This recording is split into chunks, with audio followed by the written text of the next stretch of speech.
سلام، مرحبا بالجميع، مرحبا بكم في عالمكم عالم دعدوعة. جيتكم أمسية نهار اليوم باش نحضروا مع بعض كيما لاحظتوا من خلال الصورة والعنوان طرطة البرتقال عفوا الرائعة من روعتكم. يعني هذا نزولا عن طلب بنت الأخ ديالي اللي عيطت لي يعني صبيحة اليوم بعد ما كنت نحضر معاكم العصير تاع البرتقال والليمون. قالت لي يا عمتو عندنا حفله في المدرسه تاع نهايه الفصل، ديري لي حاجه نديها معايا. ونظرا يعني كما يقول المثل الشعبي ديالنا الجود من موجود، يعني ما لقيتش واش نحضر لها صوف هاد الطرطه هذه تاع البرتقال، يعني بالاشياء اللي كانت متوفره عندي وحبيت نشاركها معكم. باش نحضروا الطرطه هذه عندنا المرحله الاولى راح نحضروا لها بات صابلي، يعني هذه ابسط بات صابلي راح تشوفوها. نبداو على بركه الله. عفوا نحكم ريسيبيون ديالي او بون المقادير لا عفوا عندي 220 غرام فرينه، 100 غرام مارغرين طريه يعني بدرجه حراره الغرفه، 80 غرام سكر غلاس، حبه بيض، والقرصه تاع الملح راهي فوق الفرينه. يعني مقاديرها بسيطه قلت لكم، يعني ابسط بات صابلي حين تشوفوها. نبداو بسم الله. نحكم الريسيبيون ديالي، نحط فيه 220 غرام فرينه بسم الله، نمزجها مع وفيها القرصه تاع الملح، نمزجها مع 80 غرام تاع سكر غلاس هكذا بالشكل هذا. نمزج المكونات هادو، من بعد نحط عليهم 100 غرام ديال لا مارغرين. لازم قلت لكم تكون طريه درجه حراره الغرفه، يعني اوبوا وين نقدروا نبسوا بها الفرينه وسكر غلاس بالشكل هذا.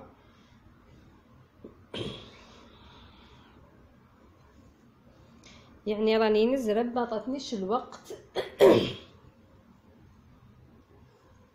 راهي الساعه الان بالضبط راهي عندي 10 غير ربع، لذلك لازم نحضرها لها سريعا لانهم راح يديروا الحفله العشيه ان شاء الله هكذا.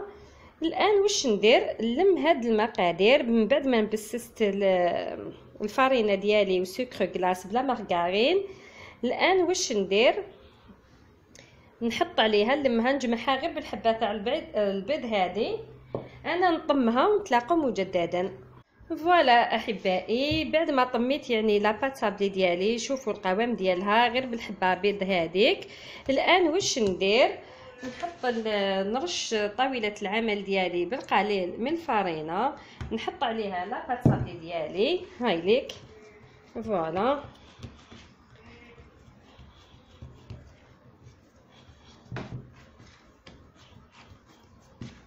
هاي ليك.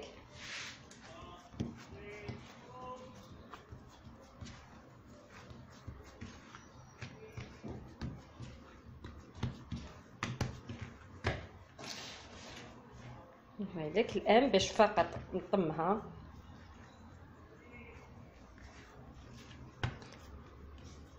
الان واش ندير؟ نغطيها، يعني نغطيها بكيس بلاستيكي ونحطها في الثلاجه تقعد يعني من ساعه لساعه ونص باش نبداو نستعملوها. الى الملتقى. فوالا احبائي، بعد ما ارتاحت لاباط صابلي ديالي انا خليتها في الثلاجه غير ساعه لانه قلت لكم ما عنديش الوقت دوك تجي الطفله تديها في المساء. فوالا هاي ليك ولات. يعني واش ندير؟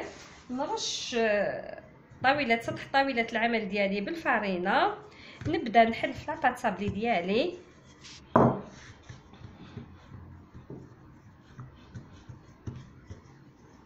هكذا.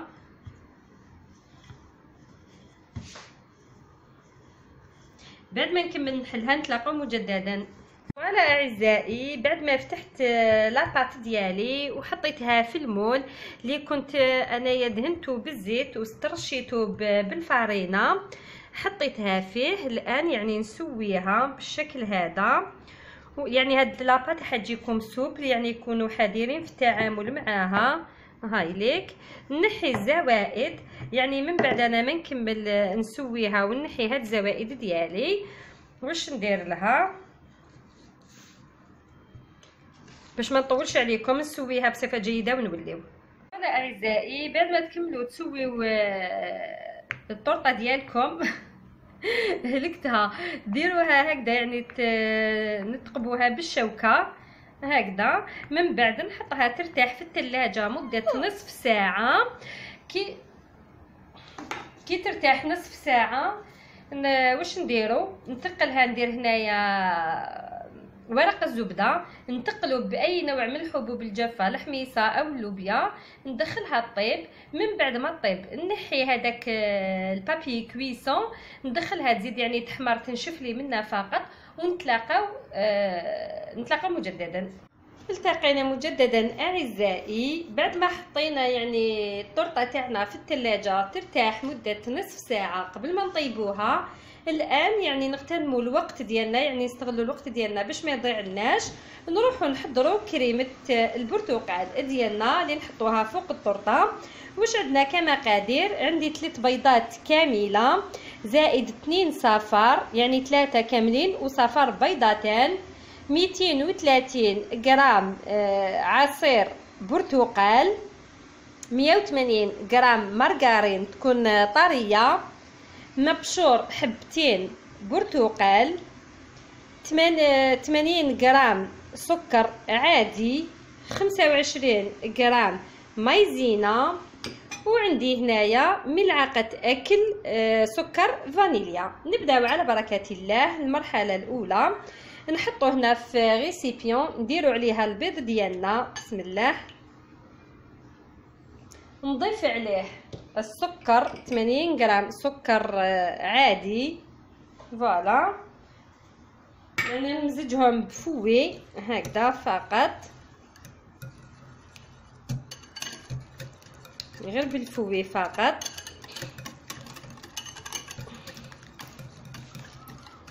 هكذا بالشكل هذا.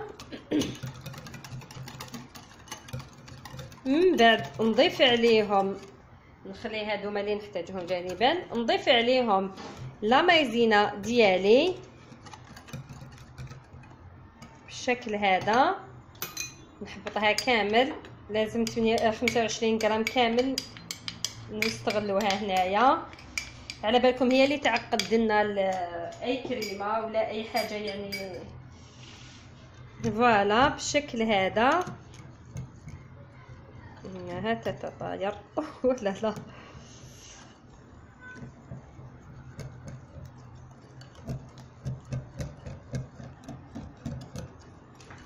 نمزجهم جيدا يعني حتى باش ما نطولش عليكم، نمزج المكونات كامل، نتلاقاو مجددا. فوالا اعزائي بعد ما مزجت المكونات هذوما جيدا نخليهم جانبا. والان الخطوه الثانيه واش نروحو نديرو؟ نشد كاسرونه نحط فيها عصير البرتقال ديالي هكذا، نضيف عليهم مبشور حبتين برتقال، نضيف كذلك سكر الفانيليا، نديهم انا نحطهم فوق النار متوسطه كي نلحقوا لدرجه الغليان. نتلاقاو مجددا. فوالا اعزائي بعد ما لحق العصير البرتقال ديالنا لدرجه الغليان، الان نضيف عليه الخليط هذاك الاول اللي مزجنا البيض مع المبشور ديال عفوا البيض مع السكر مع المايزينا، هاي ليك، ونبقى هكذا مع التحريك المستمر بالفوي حتى تولي ان كريم، ونتلاقاو مجددا.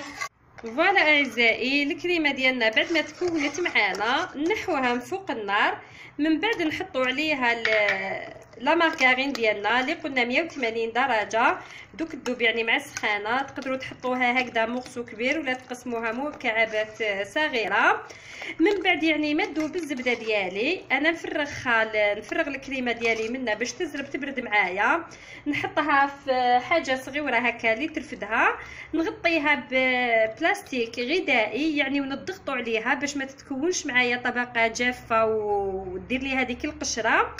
نحطها من بعد في الثلاجه ترتاح مده ساعه كامله، ونكونوا طيبنا حنا لا تاخ تاعنا، ونتلاقاو مجددا. فوالا اعزائي، بعد ما طابت الطرطه ديالنا هاي ليك، يعني الشكل ديالها النهائي. نحيت لها يعني هذاك البابي كويسون رفدتو به، درت لها تقلتها باللوبيا، عاودت حطيتها يعني حمرت هنايا في الوسط يعني نشفت.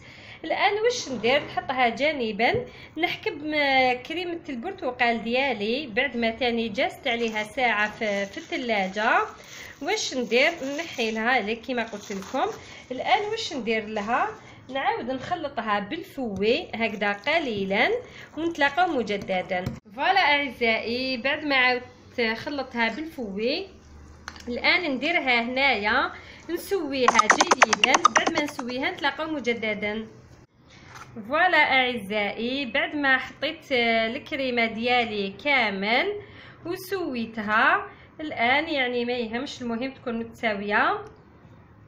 الان واش ندير؟ نحكم السكر، عفوا نحكم السكر البني ديالي، نفرغه، يعني انا نفرغها كامل كيس مباشره لانه عنده هاد الفوهه ديالو تساعدني. نعمرها كامل، نمليها كامل بالسكر البني ونتلاقاو مجددا. فوالا اعزائي، يعني بعد ما كنت عمرتها كامل بالسكر بني، الان نحكمها بالشاليمو هكذا، بالشاليمو نحكم نكراميليزي هذا السكر كيما نهار درنا في التحليه الكتالونيه. انا نكملها كامل ونتلاقاو اثناء التقديم ان شاء الله.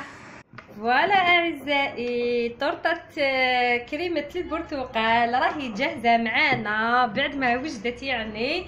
ومعذره ما نقدرش نقسم لكم منها، قلت لكم حتديها بنت الاخ ديالي للحفله تاع المدرسه، وما نطولش عليكم وعليها لانه راه الوقت. ان شاء الله تنال الاعجاب ديالكم، والى اللقاء في الفيديو اللاحق. سلام.